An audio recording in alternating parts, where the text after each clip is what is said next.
ప్రియమైన Sophia Joseph ministries ప్రేక్షకులారా, పోయిన పాఠంలో నేను కార్మెల్ మాత గురించి తెలియజేశాను. కార్మెల్ మాతకు ఆ పేరు ఎలా వచ్చింది, అసలు కార్మెల్ మాత అంటే ఎవరు, ఏంటి అనేది. మరి ఈ పాఠంలో ఈ మే నెలలో కొన్ని ముఖ్యమైనటువంటి దినాలు ఉన్నాయి. ప్రతి నెలకి ముఖ్యమైన పండుగలు క్యాథలిక్లో చేసుకుంటూ ఉంటారు. పునీతుల్ని సంస్మరించుకుంటూ ఉంటారు. వాళ్ళని ఆదర్శంగా చేసుకుని ఆదర్శ జీవితాలు కొనసాగిస్తూ ఉంటారు. కాబట్టి ఈ మే నెలలో ఏంటి ప్రాముఖ్యమైనటువంటి వారు ఎవరు ఉన్నారు, ఏంటి, ఎవరిని జ్ఞాపకం చేసుకుంటున్నాం, ఎవరిని ఆదర్శంగా తీసుకుని మనం జీవించాలనేది తెలుసుకుందాం. ముఖ్యంగా ఇవన్నీ ఎక్కువగా చేసేది క్యాథలిక్ సహోదరులు, రోమన్ క్యాథలిక్లు. ప్రతి నెల కొంతమంది పుణ్యాత్మలను స్మరించుకోవటానికి, వారి జీవితాలు స్మరణ తెచ్చుకుని వారిని ఆదర్శంగా చేసుకుని జీవించడానికి తిరుసభ చేత ఆమోదించబడి ఏర్పాటు చేయబడిన ముఖ్య దినాలను క్రిస్టియన్ రోమన్ క్యాథలిక్ క్యాలెండర్లో పొందుపరచడం జరుగుతుంది. క్రిస్టియన్ క్యాలెండర్లో, ఆ సంవత్సరం యొక్క క్యాలెండర్లో ఏ నెలలో ఎవరు సెయింట్స్ ఉన్నారు, ఎవరిని మనం ఆదర్శంగా తీసుకోవాలి, ఎవరిని మనం సెయింట్స్గా తీసుకుని వాళ్ళ జీవితాలను తెలుసుకుని వాళ్ళ ప్రకారం మనం జీవించాలి అనేది ఆ క్యాలెండర్లో ముద్రిస్తూ ఉంటారు. కావున ఈ పాఠంలో, నేను చెప్పబోయే పాఠంలో అన్నీ కాకోకుండా కొన్ని ముఖ్య దినాలను స్మరణ చేసుకోవటం, జ్ఞాపకం చేసుకోవటం ఎంతైనా మంచిదని చెప్పేసి నేను భావిస్తున్నాను. ఇందులో భాగంగానే ఈ మే నెల 1వ తారీఖు, ఫస్ట్ తారీఖు మేడే అంటాం, మన జరిగింది. మే నెల 1వ తారీఖున కార్మిక జోజప్ప గారి పండుగని చేసుకుంటాం. మన ఆంధ్రప్రదేశ్ ప్రభుత్వం కూడా మేడేని చేసుకుంటారు. మేడేని సెలవు దినంగా పాటిస్తూ కార్మిక దినోత్సవంగా కార్మికులందరికీ అంకితం చేస్తూ ఆ రోజున సెలవు ప్రకటించి వారి గౌరవార్థం వాళ్ళని మనకు జ్ఞాపకం చేసుకుంటాం. అదేవిధంగా ఈ క్యాథలిక్ మనం కార్మిక జోజప్ప గారు అని ఎందుకన్నామంటే ఈయన యేసు ప్రభు యొక్క శారీరక తండ్రి, పరిశుద్ధాత్మ దేవుడు ఏర్పాటు చేసినటువంటి శారీరక తండ్రి. ఈయన కూడా కార్మికుడు, వడ్రంగి వృత్తి చేపట్టినటువంటి ఈ జోజప్ప గారినే జోసెఫ్ గారు కూడా అంటారు, సెయింట్ జోసెఫ్. ఈ సెయింట్ జోసెఫ్ పేరు మీద అనేక పాఠశాలలు, కాలేజీలు, హాస్పిటల్స్ చాలా ఉన్నాయన్నమాట ఆయన్ని జ్ఞాపకార్థం చేసుకుంటాకి. అనగా ఈయన మరియ తల్లి యొక్క పరిశుద్ధాత్మ చేత, ఆయన వరప్రభావము చేత మానవ జాతి రక్షణార్థము ఆ తల్లి గర్భం ధరించినప్పుడు క్రీస్తు ప్రభు ఈ లోకానికి రావటానికి మోషే ధర్మశాస్త్రం మేరకుండా జోజప్ప గారిని క్రీస్తు ప్రభు తండ్రిగా ఏర్పాటు చేయడం జరిగింది. పరిశుద్ధాత్మ దేవుడే మరి మోషే ధర్మశాస్త్రము మేరకుండా, ఏంటితో మోషే ధర్మశాస్త్రం మేరకుండా, పెండ్లి కాని స్త్రీ గర్భవతి అయితే ఆమెను రాళ్లతో కొట్టి చంపాలి అనేటువంటి ధర్మశాస్త్రం చెప్తుంది. అదే రాజ్యాంగం. వారికి యూదులకి ప్రధాన రాజ్యాంగం ఏమిటాయంటే ధర్మశాస్త్రం. ఆ ధర్మశాస్త్రం ప్రకారమే నడుచుకోవాలి. ఆ ధర్మశాస్త్రాన్ని మీరితే శిక్షలు ఉంటాయి. చట్టాన్ని మీరినట్లే, ధర్మశాస్త్రాన్ని మీరితే చట్టాన్ని మీరినట్లే. కాబట్టి ఇక్కడ ధర్మశాస్త్రాన్ని మేరడం అవుతుంది. ప్రభువారు, మరి యేసు ప్రభువారు ఈ లోకానికి రావాలంటే, మానవ శరీరం ధరించాలంటే మానవ దేహం అవసరం, ఒక సాధనం అవసరం, ఒక స్త్రీ అవసరం. ఏ స్త్రీ అయితే పాపం చేసి తినొద్దన్న పండు తిని దేవునికి వ్యతిరేకంగా చేసిందో ఆ పాపాన్ని మళ్ళీ తీసివేయడానికి ఒక సాధనంగా దేవుడు వాడుకున్నాడు మరియ తల్లిని. మరి ఆనాటి ధర్మశాస్త్రం ప్రకారము మరి పెండ్లి కాని స్త్రీ గర్భవతి అయిందంటే లోకం నమ్మదు. ఆమెను రాళ్లతో ఒక వ్యభిచారం వల్ల ఈ గర్భం వచ్చింది అని చెప్పేసి రాళ్లతో కొట్టి చంపాలి. తరిమి తరిమి మైదానంలోకి తీసుకెళ్ళి కొట్టుకుంటూ తీసుకెళ్ళి ఆమెను చంపేయాలి. అది ధర్మశాస్త్రం. ఆ ధర్మశాస్త్రానికి మేరకుండా ఉండటానికే పరిశుద్ధాత్మ దేవుడు ఏం చేశాడు? నీతిమంతుడైనటువంటి, దేవుని భక్తుడైనటువంటి, దేవుని మాట తూచా తప్పకుండా పాటించేటువంటి ఒక మగ వ్యక్తిని ఎన్నుకున్నాడు. ఆయనే జోజప్ప గారు నీతిమంతుడు. ఆయన ఎన్నుకుని మరి ఈ ఏంటంటే పెండ్లికి ముందు జరిగేది సాంప్రదాయ ప్రకారం పెండ్లి ముందు జరిగేది ప్రధానం కాదు జరిగిపోతుంది. మరియ తల్లికి యేసేపు గారికి పెండ్లి కుదిర్చి పెండ్లి ప్రధానం కాడ జరిగిపోతుంది. జరిగేటట్లు చేస్తారు. ప్రధానం జరిగిందంటే సగం పెండ్లి అయిపోయినట్లే, తన సొంతంగా సగంకి వచ్చినట్లే. కాబట్టి అందుకనే ప్రదానం చేయబడతాడు. ప్రదానం చేయబడిన తర్వాత ఈవిడ గర్భము ధరించినప్పుడు సమాజం ఏమీ అనుకోదు, వీళ్ళందరూ పెళ్లి చేసుకోబోతున్నారు, ప్రధానం కాడ అయిపోయింది, పెద్దల సమక్షంలో జరిగింది కాబట్టి ఎలాంటిది లేదు, తప్పు జరగలేదని చెప్పి సమాజానికి కూడా తెలుసు. అలాంటి నీతిమంతుడైనటువంటి జోజప్ప గారిని ఎన్నుకుంటే మరి ఆ దేవదూత కలలో కనపడి చెప్తుంది, గాబ్రియల్ సన్మనస్కుడు చెప్తుంది, మరి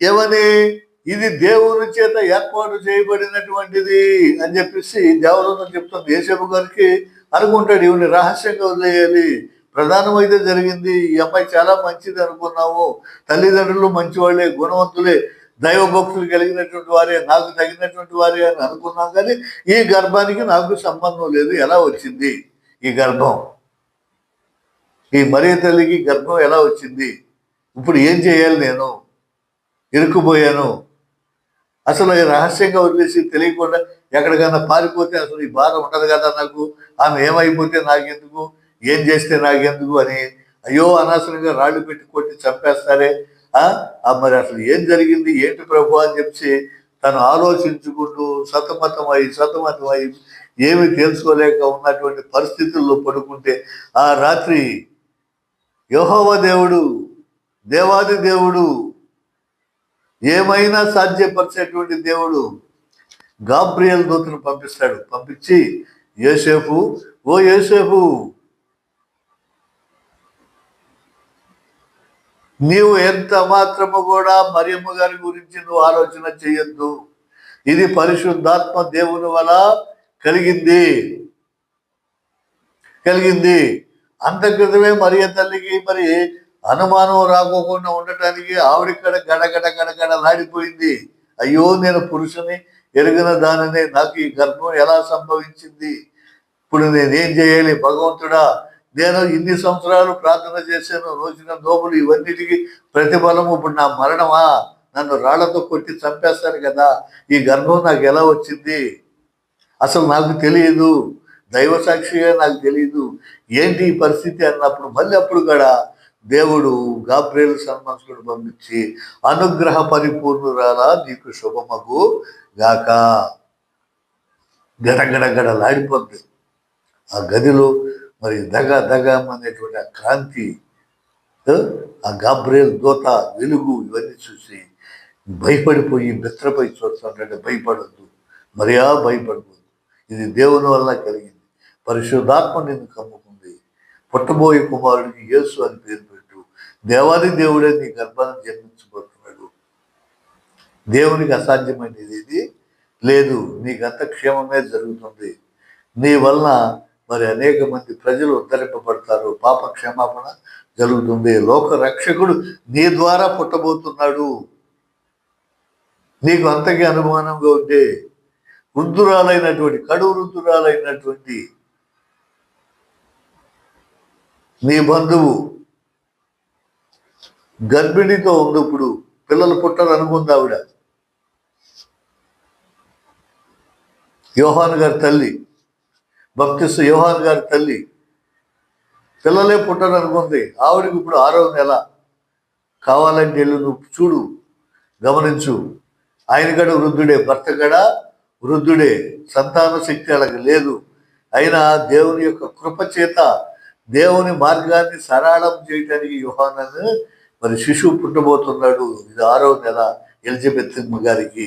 ఆ ఎలిజబెత్ గారిని సందర్శించు కావాలంటే అని చెప్పి ధైర్యం చెప్తే మరీ తల్లి ఏముంది, అమ్మో నాకు భయం, నేను సమాజంలో తట్టుకోలేను, నాకు అది ఎంత వద్దు, ఈ గర్భిణి వద్దు, ఏవద్దు అని చెప్పి సన్నా నీ చిత్తమే నెరవేరును గాక.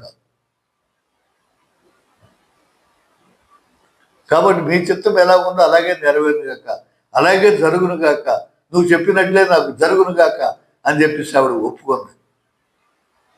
ఆవిడని ధైర్యపరిచింది. అది తెలిసిన యేసేపు గారికి ఏది దేవదూత చెప్పడం ఏంది కాదు, గర్భిణి ఎలా వచ్చింది అనేది కలవరపాటు పొందినటువంటి యేసేపు గారికి, జోసెఫ్ గారికి మళ్ళీ గాబ్రియెల్ సన్మనుషుడే కనపడి ఇది దైవ కార్యము సుమి, ఇది దైవ కార్యము, మానవ కార్యము కాదు, పరిశుద్ధాత్మ దేవుని వలన జరిగే కార్యక్రమం. కాబట్టి నువ్వు ఈ మరియమ్మ గారికి సేదోడు వాదోడుగా ఉండు. యేసు ప్రభువుకి పుట్టబోవు శిశువుకి యేసు అని పేరు పెట్టు. ఆయనకి లోకరీత్య తండ్రిగా ఉండు, అంతవరకే. కానీ నిజమైన తండ్రి పరిశుద్ధాత్మ దేవుడు, దేవుని కుమారుడు పుడుతున్నాడయ్యా అని చెప్పేసి ధైర్యపరిచినటువంటి మరి దేవదూతని నమ్మి మరి యేసేపు గారు ఏమి మాట్లాడకుండా, ఎవరికి చెప్పకుండా దేవుడు దేవదూత ఎలా పలికితే అలా వీళ్ళు చేసుకుంటూ వచ్చారు. కాబట్టి ఈయన వంటరింగి వృత్తిలో వంటరింగి పని చేసుకుంటూ శిశువును చూడండి, శిశువును చంపటానికి హేరోదు మహారాజు ఎన్ని కుట్రలు పొందుతాడు, ఎంత చేస్తాడు.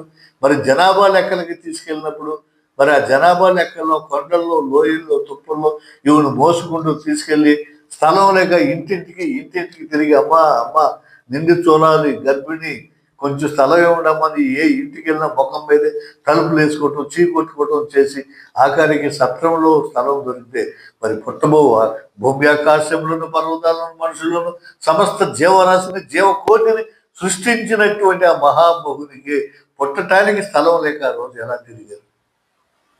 లోక సువార్తలో ఉంది. ఇదంతా ప్రతి ఒక్కరికి తెలుసు. లోక సువార్తలు చూడండి, చదవండి, మరి జరుగుతుంది. మరి తిరిగి జనాభా లెక్కలు పేరు రాయించుకుని అక్కడ శిశువు పుట్టిన తర్వాత మళ్ళీ ఏ రోజు వల్ల ప్రమాదం ఉందని చెప్పి ఇక్కడి నుంచి బిడ్డనెత్తుకుని వెళ్ళిపో అంటే మళ్ళీ వెళ్ళిపోయి ఆ లోయల్లో నడుచుకుంటానే. ఆ రోజుల్లో ప్రయాణ సాధనాలు ఉన్నాయా, బళ్ళు ఉన్నాయా? ఏమి లేవు, గాడిదలు, గుర్రాలే.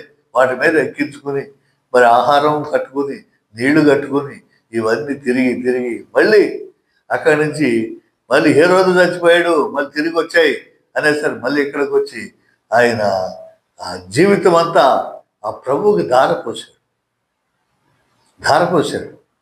ప్రభువుకు ధారపోసి యేసు ప్రభు వారికి 12 సంవత్సరాలు వయసు వచ్చేంత వరకు కూడా వడ్డంగి వృత్తి చేసి ఆ బలలో, కుర్చీలు, పీటలు, ఇంటిలో అప్పుడు చెక్క సామాగ్రి కదా అప్పట్లో వాడుకునేది ఆ రోజుల్లో. ఇవన్నీ తయారు చేయడం ఇంట్లో ఆయనకి తోడుగా యేసు ప్రభు వారు 12 సంవత్సరాల వయసులో మరి చక్కగా తండ్రికి ఆ కర్ర, ఈ చెక్క, రంపం, బ్లేడ్ ఇవన్నీ అందిస్తూ ఆ చేసినటువంటి పనిముట్లన్నింటి కూడా మరి కట్టగట్టుకుని, మూట కట్టుకుని, నెత్తి మీద పెట్టుకుని మరి ఆ సామాను ఊరంతా తిరిగి అమ్ముకుని రావడం, వచ్చినటువంటి డబ్బులు తల్లికి, తండ్రికి ఇవ్వటం, వాటితో భోజనం సదుపాయాలు ఏర్పాటు చేసుకోవటం. మళ్ళీ అటు గొర్రెల గొర్రెలకు తోలుకొట్టు అటు వెళ్ళటం. తల్లి గొర్రెల కాపరి తల్లి. వాళ్ళు వేదవులు అందుకనే పట్టపడిసరిగా గొర్రెల కాపర్లకే ఈ శుభవర్తమానం తెలిపింది దేవదూత. వాళ్లే గొర్రె పిల్లలను తీసుకొచ్చి కానుకగా చెప్పింది. అందుకే మంచి గొర్రెల కాపరి నా యేసయ్య అని పేరు ఆయనకు వచ్చింది. ఈయన వడ్రంగి వృత్తి, వాళ్ళ గొర్రెల కాపర్లు. ఈ గొర్రెల కాపరు ప్రభువారు కూడా గొర్రెలను కాశాడు చిన్నతనంలో. 12 సంవత్సరాల వయసులో 30 సంవత్సరాల వరకు అసలుకి ప్రభు జాడ మనకి ఇక్కడ బైబిల్లో కనిపించదు. 12 ఏళ్ళ వరకు మనకు కనిపిస్తాడు ప్రభు. ఎక్కడ? దేవాలయానికి తీసుకెళ్ళటం, పండక్కి ఆ దేవాలయంలో తప్పిపోవటం, మళ్ళీ వీళ్ళిద్దరు వెళ్ళి మరియమ్మ గారు, జోసెఫ్ గారు ఎదగటం. కుమారా నీ కోసం ఎంత ఎతికేవంటే మరి కుమారుడు, అమ్మ నా తండ్రి పని మీద నేను ఉన్నాను, మరి నీకు తెలియదా అని చెప్పేసి అంటాం. మరి దేవుడు బిడ్డ, దేవుని కుమారుడు మరి తల్లికి యేసేపు గారికి తెలుసు, కానీ లోకానికి తెలియదు, ఎవరికి చెప్పలేదు. సిమియోను ప్రవక్త అంటాడు, పేరు పెట్టడానికి 8వ రోజున తీసుకెళ్ళినప్పుడు నీ హృదయంలో ఒక ఖడ్గం, ఒక కత్తి దూసుకుపోతుంది అని సిమియోను చెప్పినటువంటి మాటలు హృదయంలోనే దాచుకుంటుంది మరి తల్లి గారు, చేసుకుంటారు. కాబట్టి అలాంటి కార్మిక జోజప్ప గారి యొక్క పండుగని మే 1 తారీఖున క్యాథలిక్లు క్యాలెండర్లో పెట్టుకుని జాగ్రత్తగా మహోత్సవాన్ని జరుపుకుంటూ ఉంటారు, చేస్తూ ఉంటారు. భారత ప్రభుత్వం కూడా దీన్ని మేడేగా శ్రామికుల దినోత్సవంగా కొనియాడబడుతూ ఉంది. భారత ప్రభుత్వం కనబడుతూ ఉంది. తర్వాత చూడండి, మరి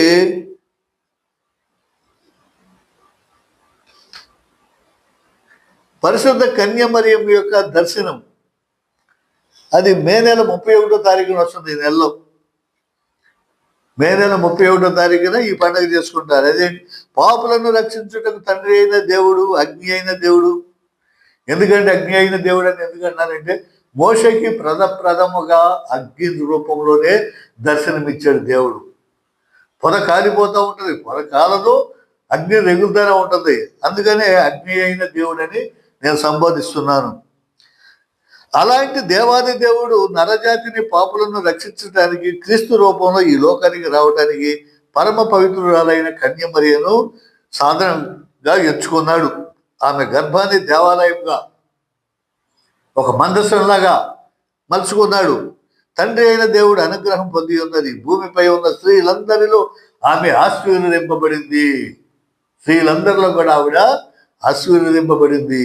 ఈ మాటలు మరి సాక్షాత్తు దేవునిచే పంపబడిన ప్రధాన దూత అయిన గాబ్రియేలు దూత మరి శుభవచనాల్ని కన్యమరియమ్మకు అందించడం అనేది జరుగుతుంది. ఇది బైబిల్లో ఎక్కడ ఉందాయా? నీ సొంత మాటలు చెప్తున్నావా జోసఫ్ గారు? ఏదో సొల్లు మాటలు చెప్పేసి మమ్మల్ని మభ్య పెడదాం అనుకుంటున్నావా అని అంటే కాదు. చూడండి, లూకాసు వార్త 1వ అధ్యాయము 26వ వచనం నుంచి 32వ వచనంలో చూసినట్లయితే ఇదంతా కనిపిస్తుంది, బైబిల్లో ఉంది. 6వ నెలలో గాబ్రియేలును దేవదూత గలిలయలోని నజరేతు ఊరిలో దావీదు వంశస్థుడైన యోసేపు అని ఒక పురుషునికి ప్రదానము చేయబడిన కన్యక యొద్దకు దేవుని చేత పంపబడెను. ఆ కన్యక పేరు మరియా. ఆ దూత లోపలికి వచ్చి ఆమెను చూసి, దయాప్రాప్తురాలా, నీకు శుభము, ప్రభువు నీకు తోడై ఉన్నాడని చెప్పాను. ఆమె ఆ మాటలకు బహుగా తొందరపడి ఈ శుభవచనం ఏమిటో అని ఆలోచించుకుంటుండగా దూత, మరియా భయపడకము, దేవుని వల్ల నీవు కృప పొందితివి. ఇదిగో నీవు గర్భము ధరించి కుమారుని కని ఆయనకు యేసు అని పేరు పెట్టుదు. ఆయన గొప్పవాడై సర్వోన్నతుని కుమారుడు అనబడును. ప్రభు అయిన దేవుడు ఆయన తండ్రి అయిన దావీదు సింహాసనమును ఆయనకిచ్చును అని చెప్పేసి ఈ వచనాల్లో మనకి స్పష్టంగా చదువుకొని మీకు కనిపిస్తూ ఉంటుంది.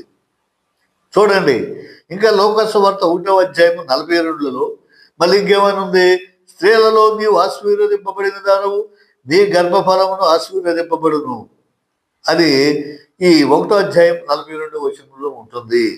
అదేవిధంగా 1వ అధ్యాయము 49లో సర్వశక్తివంతుడు నాకు గొప్ప కార్యములు చేశాను కనుక ఇది మొదలుకొని అన్ని తరముల వారు నన్ను ధన్యురాలని అందరూ, ఆయన నామము పరిశుద్ధము అని మరీ తల్లి అంటుంది. నాకు గొప్ప కార్యాలు చేసాడని మరీ తల్లి ఒప్పుకుంది. భయపడిపోలా, అమ్మో ఇదంతా నా గొంతు నన్ను లోకులు ఊరుకోరు చేయరు అని చెప్పేసి అలా సర్వశక్తివంతుడు నాకు గొప్ప కార్యాలు చేశాడని చెప్పేసి తల్లి గర్వపడింది, సంతోషపడింది, ఒప్పుకుంది.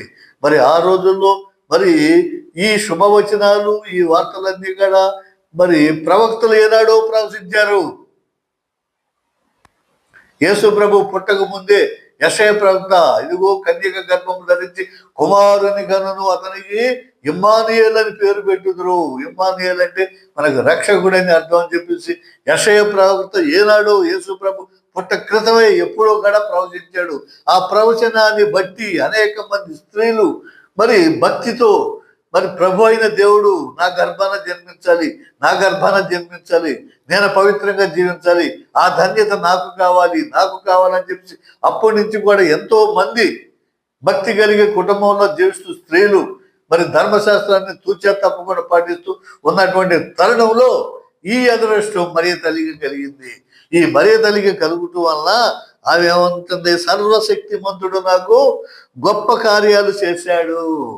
ఇక నుంచి ఏంటి, అన్ని తరముల వారును నన్ను ధన్యురాలని అందరూ, ఆయన నామము పరిశుద్ధము అని చెప్పేసి ఆవిడ ఎంతో ధన్యత పొంది కృతజ్ఞత భావంతో కృతజ్ఞత స్థుతులతో మరి ఆ దేవదత్తుకు బ్రొక్కుతుంది, నమస్కరిస్తుంది. కాబట్టి మరి ప్రియమైన క్రైస్తవ సహోదరులారా, ఈ వచనాలే మంగళవార్త జపంగా మనం చెప్పుకుంటాం. ఈ వచనాలే చెప్పేది, అంతేగాని మరియ తల్లి దేవత అని, ఆవిడే దేవుడని ఆవిడ పూజిస్తూ ఆరాధన చేయడం ఇదంతా కూడా శుద్ధ అబద్ధం.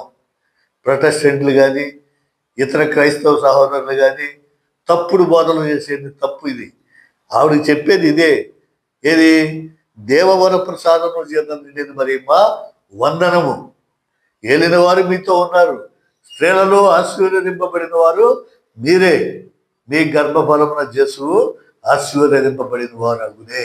ఈ మాటలు ఎవరు చెప్పారు? సాక్షాత్తు గాబ్రియేల్ సన్మనస్కుడు గాబ్రియేల్ దూత మరియమ్మాతకి నమస్కారం చేసి, దేవ వర ప్రసాదముల చేత, దేవుని యొక్క వరము చేత నిండిన ఓ కన్య మరియమ్మ నీకు వందనము, ఏలిన వారు దేవాది దేవుడు యెహోవా దేవుడు, పవిత్రుడైన దేవుడు, పరిశుద్ధాత్మ దేవుడు నీతో ఉన్నాడు, నీ గర్భఫలమును యేసు అనేటువంటి ప్రభువు పుడుతున్నాడు, ఆశీర్వదింపబడునే. అప్పుడు దేవదూత చెప్పిన మాటలకి అలాంటి మరియ తల్లి, పరిశుద్ధ మరియమ్మ, అచ్చిష్ట మరియమ్మ, పాపాత్ములై ఉండేది మా కొరకు ప్రార్థించండి అని మనం చెప్తున్నాం. అంతే, ఆ చెప్పనే చెప్పేది, ఇంకేం చెప్పరా ఇక్కడ చూసుకోండి. మీరు చరిత్ర నుంచి తీసుకుని, ఏది మరి చరిత్ర ఏంటి, యేసు ప్రభువారు మోక్షారోహణం అయిపోయి మరి పెంతెకొస్తు దినాన దేవతలు మరి అక్కడ పరిశుద్ధాత్మ అందరికి వచ్చి మరి పేతురు గారు మరి అక్కడ సంఘాన్ని ఏర్పాటు చేసి కాడిచి తీసుకురండి, ఇస్తే చదవండి. మరి తల్లిని ఎక్కడన్నా పూజించినట్టు, దేవత చేసినట్లు, విగ్రహాలు పెట్టినట్లు ఏమైనా ఉందా? విగ్రహాలు కదా, స్వరూపాలు, స్వరూపము. ఆ రూపాన్ని చూసి దైవభావం కలిగేటట్లు మనకు కలుగుతుందని పెట్టుకుంటాం. ఇలాంటి వాళ్ళని ఆదర్శంగా తీసుకుంటున్నాం. అలాగే పుణ్యాత్ములు ఉన్నారు, సైన్స్, వీళ్ళందరూ కూడా వాళ్ళే 12 మంది శిష్యులు సైన్స్ ప్రభు కోసము మరణించారు. అలాగే మదర్ తెరేసా, వీళ్ళందరూ కూడా సైన్స్, వీళ్ళందరూ కూడా మరి అక్కడ ఉండి ఊరికినే దేవుడి దగ్గర కూర్చోట్ల, వీళ్ళు కూడా దేవతా రూపులు, స్వరూపులు, వీళ్ళు కూడా స్వరూపులు, కెరూపుల్లాగా మారిపోయి దేవదూతల్లాగా ఉండి మరి ఈ ప్రపంచం కోసం ఏడుస్తూ ప్రార్థన చేస్తూ మరి తిరుగుతూ ఉంటారు. వాళ్ళని కూడా మా శక్తి చాలదు, మా కోసం ప్రార్థించండి అని మనం వేడుకుంటూ ఉంటాం. ఎందుకంటే కానానుపురిలో కుటుంబం యొక్క పరువు పోతుందని చెప్పి తల్లి చెప్పినప్పుడు, ద్రాక్షారసం అయినప్పుడు, ఆయన సమయం రాకపోయినప్పుడు ఆ మొట్టమొదటి అద్భుతాన్ని దేవుడు చేశాడు. తల్లి మాటిని, అమ్మా నా సమయం ఇంకా రాలేదని ఆయనే అంటాడు, అయినా కానీ నేను చేయనల్లా చేస్తాడు, నీటిని ద్రాక్షారసంగా మారుస్తాడు. మొట్టమొదటి అద్భుతం అది. కాబట్టి అలాంటి తల్లికి మనం విన్నవిస్తే మన తరపున ఆవిడ ప్రార్థన చేస్తుందనే ఉద్దేశంతోనే ఈ జపాన్ని చెప్తాం, ప్రార్థన చేస్తాం, సైన్స్కి ప్రార్థన చేస్తాం తప్పితే వేరే ఒకటి కాదు. ఇక తప్ప చేయకూడదా? మానవ మాత్రులు అయినట్టే నేను పాస్టర్ని ఉన్నాను, నేనే పాస్టర్ని అనుకోండి. మరి కొంతమంది వచ్చి, అయ్యగారు మా ఇంట్లో ఈ అప్పుల సమస్యలు ఉండి, బాధలు ఉండి, పెళ్లి కావట్లేదు, పిల్లలకి చదువు అవ్వట్లేదు, భర్త మాటట్లేదు, త్రాగుపోతాయి అయ్యాడు, మా కొరకు ప్రార్థన చేయండి అని చెప్పట్లేదా? చెప్తే వాళ్ళ తరపున నేను విన్నపాలు చేయట్లేదా? ఉపవాసం ఉండట్లేదా? ప్రార్థన చేయట్లేదా? కార్యక్రమాలు జరగట్లేదా? దేవుడు మాట వింటలేదా? కొన్ని అద్భుతాలు జరగట్లేదా? ఇలాంటి ఒక మానవ మాతృడి దగ్గర చేసినప్పుడు దేవుని తల్లి దగ్గర చెప్పడానికి, సైన్స్ దగ్గర చెప్పడానికి, వాళ్ళ సహాయం అర్థించడానికి, దేవదూతల్ని కావాలి సన్మనస్కులని సహాయం అర్థించడం తప్పు ఎలా అవుతుంది? ప్రశ్నించుకోండి ఒకసారి. ఎంత ఆత్మవంచన చేసుకుంటున్నారు, ఎంత పాపానికి ఒడిగడుతున్నారు, అబద్ధాలన్నీ ప్రజలకు చెప్పి. తీర్పు రోజున ప్రభువు అంటాడంట, నిశ్చితంగా మీరు ఎవరో నాకు తెలియదు, అవతల పోని అంటాడంట, నాకు తెలియదు అంటాడంట. ఎందుకంటే వీళ్ళు అబద్ధ బోధకులు, అబద్ధ ప్రవర్తన మరి తయారైపోయి ప్రజల్ని తప్పుదోవ పట్టిస్తున్నారు. క్యాలెండర్లు పెట్టుకోకూడదు, ఫోటోలు పెట్టుకోకూడదు, స్వరూపాలు పెట్టుకోకూడదు. పాస్టర్ గారి క్యాలెండర్ మాత్రం వాడు పెట్టుకోవచ్చు. చర్చిలోను చర్చి ముందు ఆ ఫోటో కొనుక్కోవచ్చు. 50 రూపాయలు, 30,000కి, 40,000కి చేసుకోవచ్చు, కొనుక్కోవచ్చు, ఏమైనా చేయొచ్చు. కానీ ఈ పెట్టుకుంటే వాళ్ళు పాపులు, ఆర్సెం వాళ్ళు పాపులు, విగ్రహారాధికులు. వాళ్ళు జత పట్టకూడదు, వాళ్ళు ఇదే చేయకూడదు. ఇవన్నీ రకరకాల బోధనలు చేసి సంఘాలను చీలికలికి చేయటం, 10 మందిని తీసుకెళ్ళటం, వాళ్ళ దశం భాగాలు ఇవ్వమనంటాం, ఆ భాగాలతో మరి చేయటం. అదే ఇప్పుడు లోకంలో పెద్ద సమస్య అయిపోయింది. టీవీల్లో వాటిల్లో కూడా చందాల గురించి ఏమన్నాడు? దశం భాగాలు ఆ రోజుల్లో పాత నిబంధనలో మరి సేవకుడు కూడా ఆరోహణ మరి వంశస్థులే సేవకులుగా ఇచ్చాడు, వాళ్ళకి ఇమ్మని ఇచ్చాడు. కానీ పంటలోను, పరిగిలోను, కోతలోను, అన్నింటిలోను మనం చేసుకుంటున్నాం కదా, కోత పండుగ చేసుకుంటున్నాం కదా, అప్పుడు అన్ని తీసుకొచ్చేస్తున్నాం కదా. ఇక్కడ ఏమన్నాడు దేవుడు? పేదరాలు ఇచ్చినటువంటి కానుక 2 పైసలు, ఆ 2 నాణ్యాలే చాలా ఘనమైంది అన్నాడు. కూర్చున్నాడు, కానుకలు పెట్టి దగ్గర కూర్చుని ఎవడెంత వేస్తున్నారు చూశాడు. అందరికంటే ఇదిగో 2 పైసలు వేసినటువంటి 2 కాసులు వేసినటువంటి ఈవిడ ధన్యురాలు, ఈ కానుక చాలా గొప్పది, తన లేమిలోంచి తీసి ఇచ్చింది. అంతేగాని దశంభాగం ఎందుకు ఇవ్వలేదమ్మా? దశంభాగం ఇవ్వకుండా 2 ఎవడు కొత్తవి ఎవడు తింటారు? సేవకుడు భోజనం పడతాడా ఈ 2 కాసులతో అని చెప్పేసి ఏం అడగలేదే, చేయలేదే.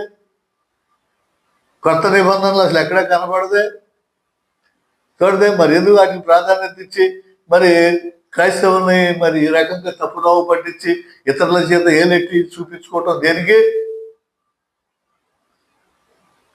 మరీ తల్లికి ప్రార్థన చేయకూడదు, మదర్ తెరేసాని అడగకూడదు, దేవదత్తలను అడగకూడదు, జోసఫ్ గారి గురించి చెప్పకూడదు, ఎవరి గురించి చెప్పకూడదు. పాస్టర్ గారు మాత్రం ప్రార్థన చేయమనాలి, వాళ్ళకి దశం భాగాలు ఇవ్వాలి, కానుకలు ఇవ్వాలి, పుట్టినరోజు పిలిపించుకోవాలి.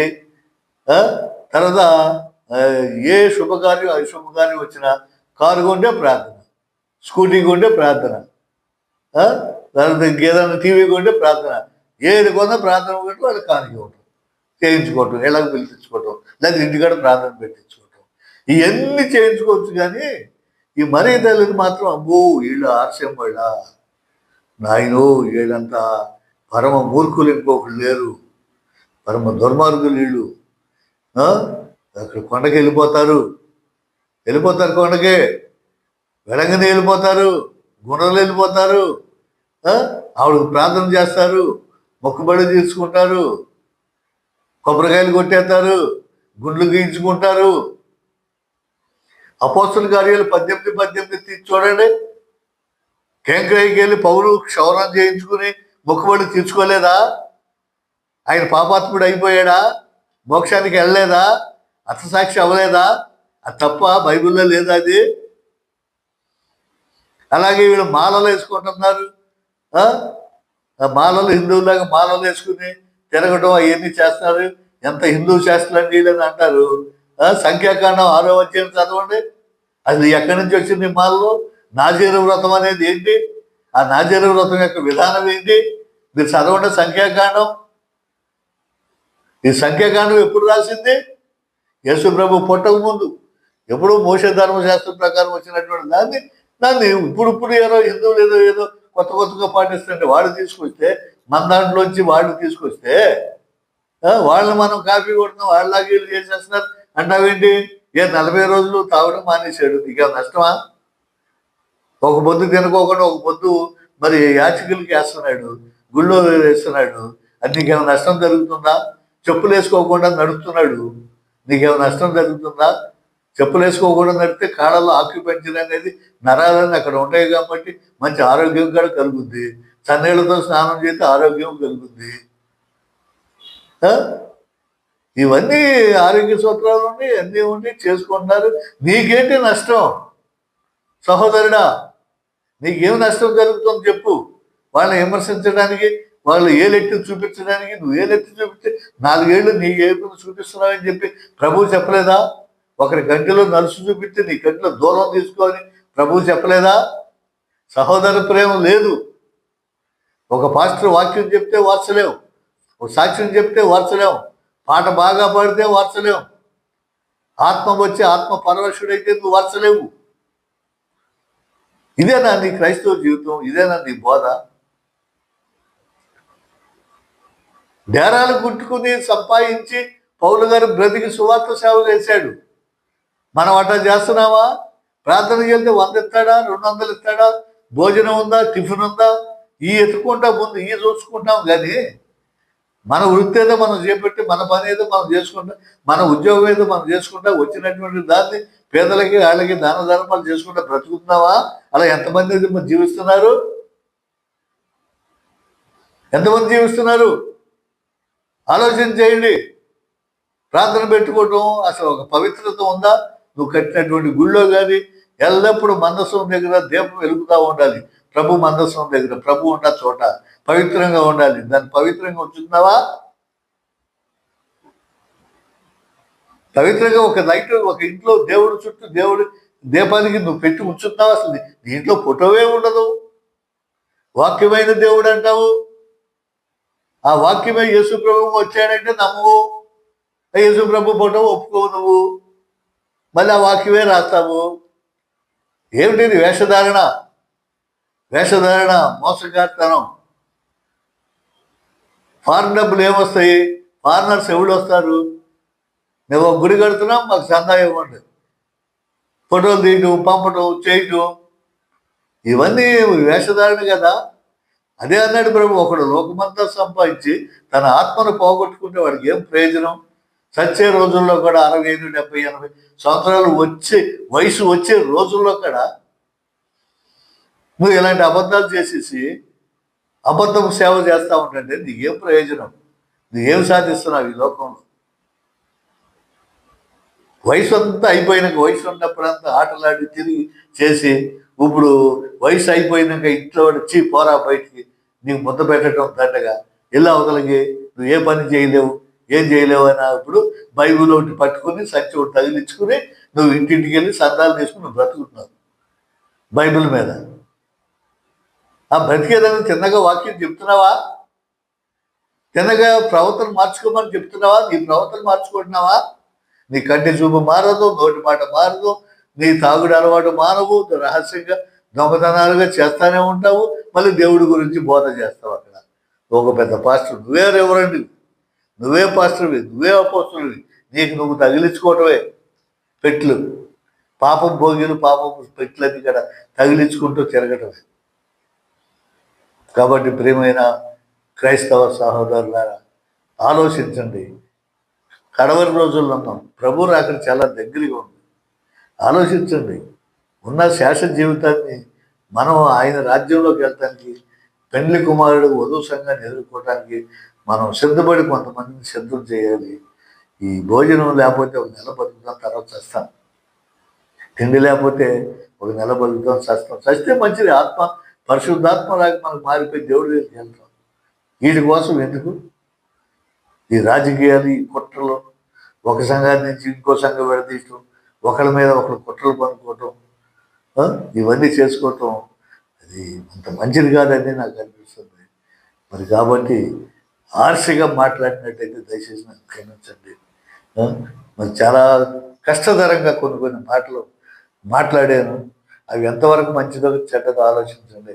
అలాంటి అనకూడని మాటలు, తప్పుడు మాటలు మాట్లాడితే దయచేసి నన్ను క్షమించండి. దేవుని యొక్క ఆవేశంతో మాట్లాడేనే కానీ వేరే విధంగా ఎవరినది ఇది కూడా కాదు. కాబట్టి మనం అన్నదమ్ములుగా కలిసిమెలిసి జీవిద్దాం, దేవుని సేవలో కొనసాగుదాం, ఈ సైన్స్ని కూడా తలుచుకుందాం. ఆ సైన్స్ యొక్క జీవన విధానాన్ని అవలంబించి మనం కూడా కొంత మార్గాన్ని, కొంత మనసును మనం మార్చుకుని ఆ తట్టు తిరగడానికి ప్రయత్నం చేయడానికే నా ఈ చిన్న ప్రయత్నం. కాబట్టి ఈ జూన్ నెలలో కార్మిక ధ్వజపు పండుగ, కన్యమరి తల్లిని జ్ఞాపకం చేసుకోవడం ఎంతైనా మంచిదని నేను ఈ పాఠాన్ని మీకు తెలియజేస్తున్నాను. మీ అందరికీ నమస్కారాలు. పరిశుద్ధుడు తండ్రి, నీ పాదంలో వందనాలు ప్రభువా. తండ్రి, ఇదిగో ఈ సోఫియా జోసెఫ్ మినిస్ట్రీ ద్వారా నాకు ఇంత అవకాశం ఇచ్చినందుకు మీకు వందనాలు. స్తోత్రాలు. ఈ ఛానల్ని అనేకులు సబ్స్క్రైబ్ చేయడానికి, అలాగే మనసు పుట్టించండి, షేర్ చేయడానికి మనసు పుట్టించండి. దీనిలో మంచి మంచి వాళ్ళు మాటలు వాళ్ళు అర్థం చేసుకుని నిజమైన జీవితాన్ని జీవించటానికి సహాయపడే విధంగా ఈ ఛానల్ని దీవించమని, ఆశ్రయించమని, మరి ప్రభు అయిన యేసునామమున ఈ మనవులని నాకు దయచేయమని అడిగి వేడుకుంటున్నాను తండ్రి. ఆమేన్, ఆమేన్, ఆమేన్.